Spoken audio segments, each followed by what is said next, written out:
ప్రాంతాన్ని కానీ ఈ రాష్ట్రానికి ఆదుకున్న సందర్భాలు మనం చెప్పుకోక తప్పదు.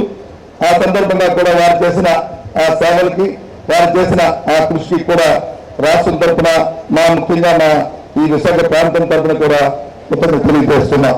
సుమారు ఈ ప్రాంతంలో విశాఖపట్నం ప్రాంతంలో చూసుకుంటే 1800 కోట్ల రూపాయలని ఆయన ఒక కలంపోటుతో ఆయన పదవిలో చేసిన మనకి ఇచ్చిన కానుక.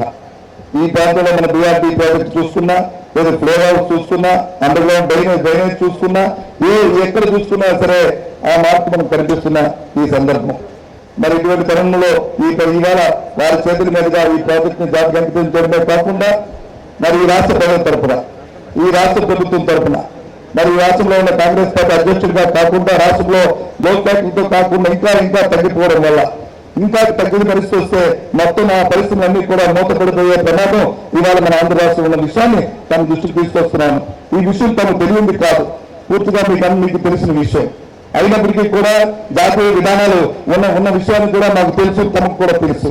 జాతీయ విధానాలు ఏమున్నప్పటికీ కూడా మరి మీ తాలూకా చదువుతో, మీకున్న అనుభవంతో ఈనాడు ఈ రాష్ట్రాన్ని ఆదుకోవాల్సిన పరిస్థితి మరి మీ చేతుల మీద ఉన్నదనే విషయాన్ని ఈ సందర్భంగా మరి మీ అందరి తరఫున మరి మేము మిమ్మల్ని కోరుతున్నాను ఈ సందర్భంగా కూడా.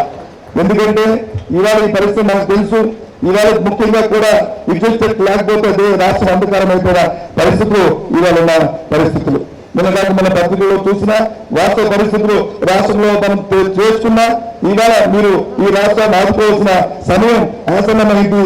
మరి మీరు ఒక్కరే ఈ రాష్ట్రాన్ని మీరు ముందుకు తీసుకెళ్ళడానికి, ఈ రాష్ట్రంలో సమస్యను పరిష్కారం చేసే వ్యక్తి మీరొక్కరే అని చెప్పిన. ఎందుకంటే మీకున్న అనుభవం ప్రధానమంత్రి గారి దగ్గర కానీ, లేదు ఈ రాష్ట్ర కేంద్ర ప్రభుత్వంలో కానీ మీకున్న చదువు, మీకున్న అనుభవంతో ఆ కార్యక్రమాన్ని మీరే చేయగలిగిన విషయాన్ని ఈ సందర్భంగా మనం మీకు మనవి చేసుకుంటూ, ఏదేమైనప్పటికీ కూడా ఈ అవకాశం ఈ సందర్భం కాకపోయినా మీరు చదువు తీసుకుని ఇక్కడ మాట్లాడిన ఈ విషయాన్ని అన్నిగా భావించక మీరు పెద్ద మనసుతో సహకారం చేయాలని కోరుకుంటూ ఇలాంటి సమయంలో మరి ఇవాళ ఈ రాష్ట్రంలో ఎన్నో మీరు మాకు చేసిన ఆ సేవలకి మరి మనస్ఫూర్తిగా కూడా కృతజ్ఞతలు తెలియజేసుకుంటూ సెలవు తీసుకుంటున్నాను.